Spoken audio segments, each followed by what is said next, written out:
29F, and my landlord's late 30s M and F child 9F, child screams to purposely wake up the tenants. What to do? I live in a large 3-story house with my landlords and 2 other tenants. My landlords are a married couple in their late 30s with 2 daughters aged 5 and 9, and they have the basement and first floor. I and another single tenant live on the second floor, and there's another couple on the 3rd floor. It's a really nice living situation. The rent for the neighborhood cannot be beat, and our landlords are great except for this one thing. So before we moved in, the landlords mentioned to us that sometimes the girls get loud, particularly the older one, but you probably won't even hear it unless you're by our door. Given their ages, we figured this meant noise from playing and the occasional tantrum. On questioning the other tenants, they said it's mostly the 9-year-old having tantrums, but it's infrequent. We've been living here for 3 months now, and the 9-year-old has a screaming tantrum at least twice per week. She screams with its intent to wake up the house. Oh, what? I've never seen that before. Because she knows it makes her parents embarrassed. I've only ever heard them say things like, "Stop yelling, you'll wake everyone up." I never heard them talk about punishment. Although, to be fair, I couldn't hear everything over the screaming. That's actually insane, to be honest. I've tried casually to bring it up with them. Example saying something like, "Wow, that kid can scream," with a chuckle to which they would say, "Oh my god, we're so sorry, she's so bad today, we don't know what to do." No, you know what to do. You can discipline your child like that. It's pretty simple. Personally, I would love to go down there during a screaming episode and have words with the child, but I feel like they would be crossing a huge red line. Unless she's outside, maybe you can. I don't know, maybe like outside of the house, maybe. Don't take my advice though. I don't know. I gather that as parents, they want to be the only ones making decisions about their children and don't welcome outside input. So I don't want to say something like, "You should ground her," or whatever. Also, being mindful of the fact that they are my landlords. I don't want to have too much tension in the household because I really like the place otherwise. I don't think that should affect how you deal with the situation because you are living there. They are your landlords, making them more responsible, making them have more of a factor in the situation. Do you know what I mean? Okay, so she continues to say, "So I might be asking the impossible, but what's a good way to bring this up with my landlords when I feel like they might not be open to the advice / criticism, even though it's neither of those things? I think they would perceive it that way." Alright, so an edit from the OP. "Wow, this is my most popular post ever. Thanks so much everyone for providing your opinions and advice. I wasn't sure how to sit down with my landlords and get this out in the open positively. There's a number of good angles mentioned here that I will be using." So, top comments. Some people are telling you that this is a parenting issue, and therefore none of your business, and they are wrong. Oh, okay. This is not a parenting issue. It's an issue with your landlords and the quality of your living situation. This is what I'm saying. They have more of factor like in the responsibility in the situation. Since they are your landlords, they're supposed to make your living situation the most, comfortable. Hello. Okay. Yes, they warned you. Yes, they're probably disciplining the child. I don't think so. So effing what? It needs to stop. You need to address this the way you would any other issue with the property. Don't give them parenting advice. Don't be negative or rude about their child, but be direct. I agree with this. So, with quotation marks, if you have a minute, I would like to discuss the noise level in regards to 9F. It's getting to the point that my frustrations with the situation have me wondering if perhaps this is not the right living situation for me. I appreciate that you warned me when I initially moved in. However, this wasn't quite what I was expecting. I'm sure you're doing your best that you can, and I have no doubt that you already are aware that this is an issue, but I wanted to be upfront with how bothersome this is for me, or something along those lines. Okay, that's good enough, I think. They continue by saying dancing around the issue or chuckling when you mention it isn't going to solve anything. Another person says the solution isn't to be direct and uncommunicative. Go talk to them. If they can't stop it, then it is time to talk about how to soundproof your quarters. That's a really smart decision. I don't know why I didn't think about that, but anyways, they probably need to stop giving her attention when she screams. It needs to be a non-event. She likes attention, and if she's given none, then she'll stop this nonsense. That might take a while, to be honest. I don't know. Anyway, update. Nearly 2 months later. This is an update to my original post about my landlord's kid screaming at the top of her lungs at 6 a.m., waking up the entire building. I borrowed the advice of making the conversation not about myself or them and instead discussing the possibility of soundproofing. I also decided to do it right around 6 a.m. when I was starting. 6 a.m.? This 9-year-old wakes up at 6 a.m. probably for school, but like to scream? How do you have that much energy? Oh my god. When it was starting, so I could sort of catch it in the act, I went down to my landlord's floor and simply said, "Hey guys, just FYI, I can hear that in my apartment as though it's happening right outside my door. I guess the walls are thin and the door's right here by the stairs. You may want to consider some kind of soundproofing for the benefit of future tenants." So in brackets, she says, "My lease runs out in a month and I'm not renewing, so I didn't bother to ask for it for myself." Okay, that's actually pretty good. I was surprised when my landlord said they had no idea I could hear it. What? Apparently the other building residents, both of whom have lived in my unit, didn't hear it, or did, but didn't say anything about it. My landlords were also very apologetic and said they were really sorry. Okay, but what am I gonna do with your sorry? Do you know what I mean? Like, how is that gonna fix anything? The next thing that happened was awesome. Okay, the 9-year-old was in the room, sitting, facing away, and now totally silent. The mother said, "See, your behavior has consequences and you've disturbed our neighbors. I think you need to turn around and apologize to Pork Burp for waking her up." I don't know if that name is like the OP's name, but that's a really weird name for a person. Pork Burp. Literally, Pork Burp. Okay. She did not turn around. I wasn't really expecting it. She's shy around the tenants, and her body language really seemed to communicate that she was embarrassed and ashamed. Okay, I guess maybe just an attention thing, I guess. When I came home from work, I had a handwritten letter from the girl. Oh, that's cute. Where she apologized for disturbing everyone and will try harder next time not to behave like that. I believe every tenant got one of these. I kind of wish her parents had made her apologize to me on the spot, but I'm okay with the letter. Yeah, like if you tell your kid go apologize and they just kind of stand there a bit shy, that, like, yeah, you can be shy, but like you still gotta apologize, you know what I mean? Two things can be true at once, you know what I mean? This happened a couple of weeks ago, and so far there's been no further 6 a.m. tantrums, at least that I can hear anyway. So I think confronting the family was a success. There you go. Thanks to Reddit for your advice. And in the original thread, I also really enjoyed some of the shit posts. People feel compelled to leave. They make me laugh.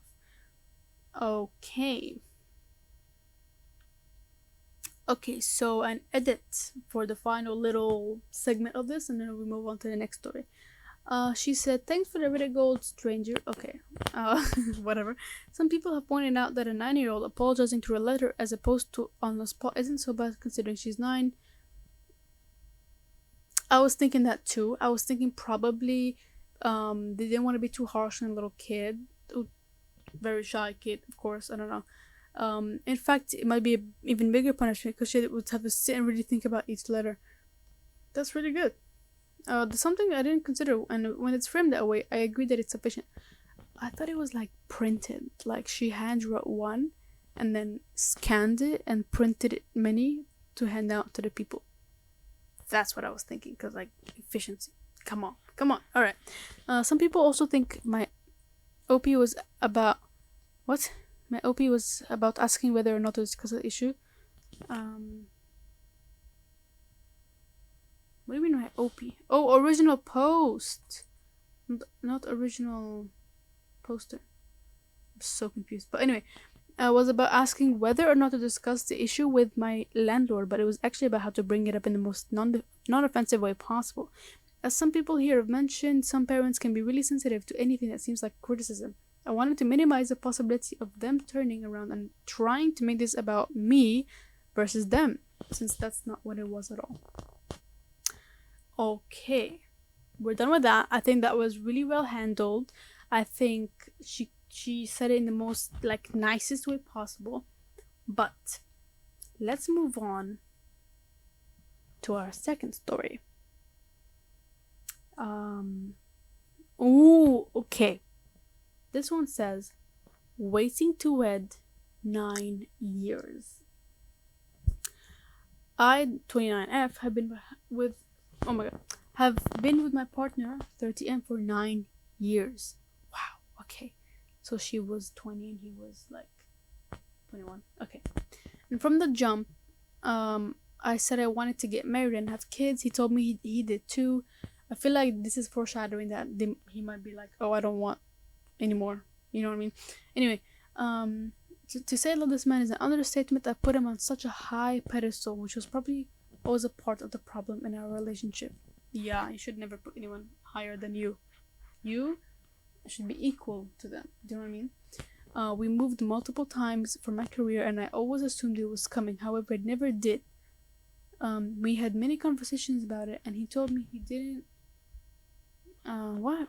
He didn't know why he didn't want to get married. I waited. I just waited. Okay.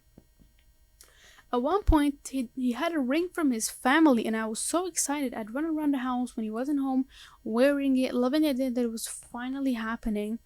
That was a year ago. Wow, that is painful. This became such a painful topic for me that I didn't even want to get married anymore because I didn't want a shut-up ring. I feel like after 2-3 years, then you can be like, alright, I don't want to waste any more time. Are you gonna marry me or not? Do you know what I mean? 9 years? That's crazy. Okay.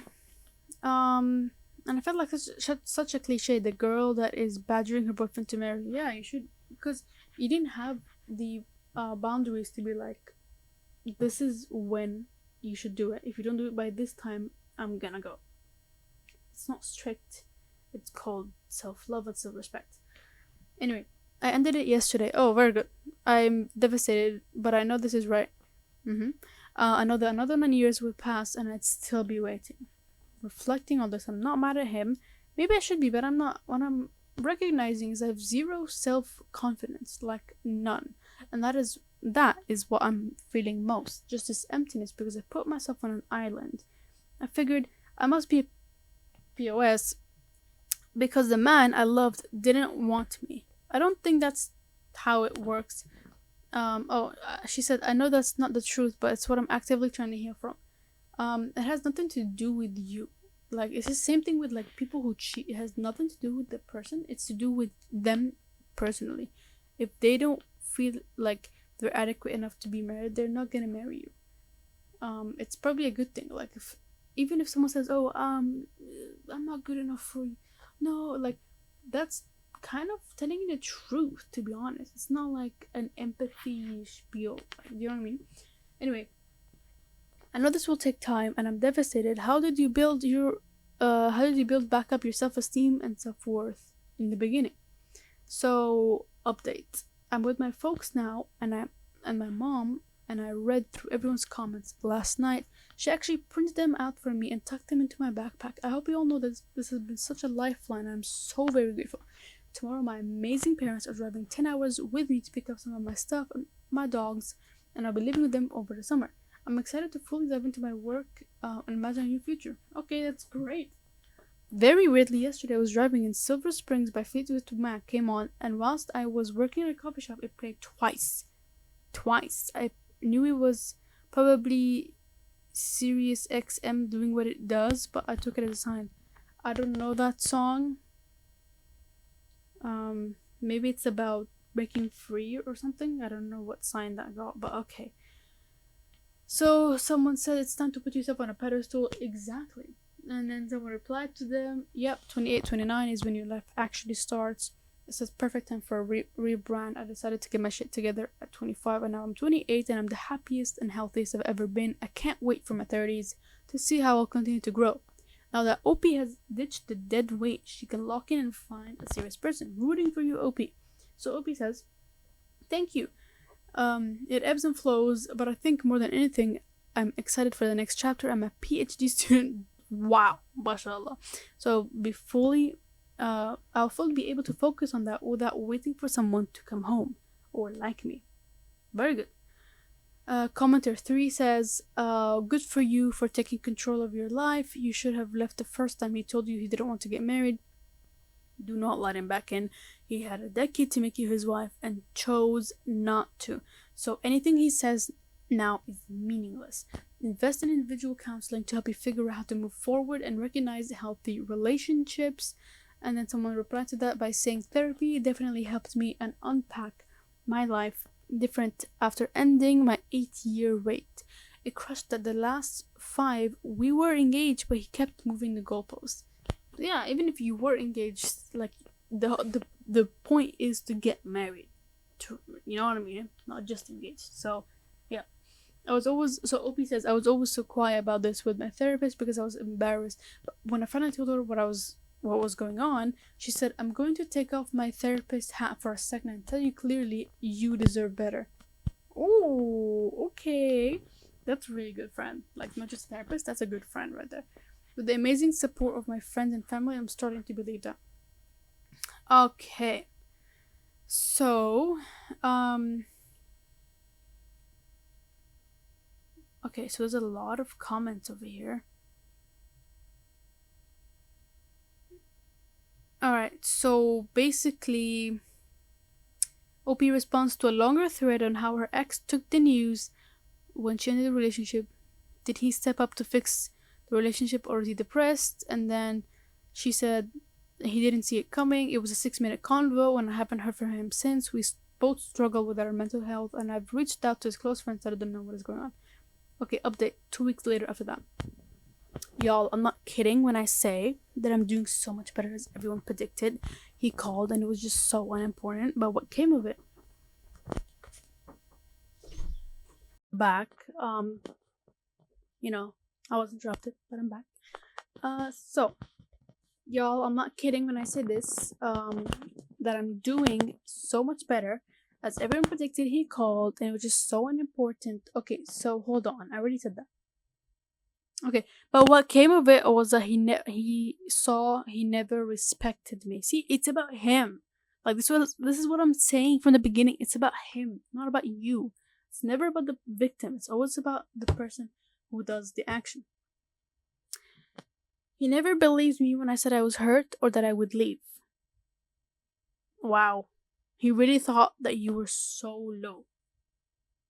That's crazy. And when I did, he couldn't imagine how someone wouldn't want to be with him. Whatever. Okay, is he like 15? What's going on? This weekend, I'm finding my own apartment and defending a big part of my PhD program. And do you know what I'm not worrying about? If I embarrass my boyfriend. Yes, and there we go. And if I get some post-mortem lecture about... Or if I get some post-mortem lecture about how I behave and how he doesn't like it. What? Or being told to stop talking? Or being ignored when you walk in the door? Oh my god, or being treated like what I'm getting my PhD in is frivolous? That shit is not for me anymore and it never should have been. Period. Like, what? The disrespect is insane. I saw this on another post, but I didn't lose a man, lost a problem, and I'm better for it. Oh my god, she is...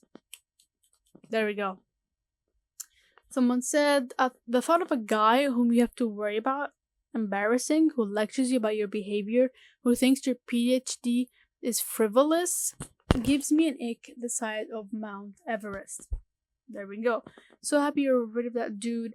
Welcome to the rest of your life. So OP said, y'all are going to follow your chairs when I tell you what I do. I research and write curriculum to teach immigrant and refugee students to read and write regardless of their English proficiency.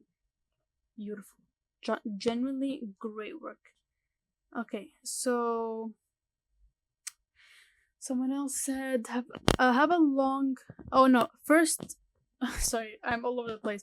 First, best of luck with your PhD. Go make yourself proud. Second, have a long and hard think about why you would ever wanted to marry and put on a pedestal a man who treated you the way you described here. So OP said, yes, it has been difficult marriage to hold up to myself, but thank God I didn't get what I thought I wanted.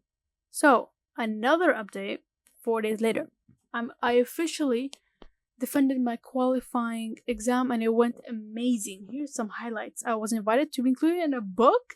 The Beyonce of my field told me I was in the Beyonce of my field. Is such a funny way to say like the professional or like the expert. Anyway, told me I was a great writer. My entire committee is so excited about my next steps and everyone wants to be included in my study. I sent multiple applications for grants. This all happened one day and well after a long hard road, and this joy I'm feeling is just so special. And mine, it is mine. Oh my god, she's on top of the world right now. I'm on this path to loving myself, and in a way that I don't think I could have accomplished if I was still in that incredibly difficult relationship. For anyone who is in limbo and wonders whether they should leave, remember that you have the full capacity to love with everything that you have. And sometimes people take advantage of that, and that is painful in ways that eat away at your soul.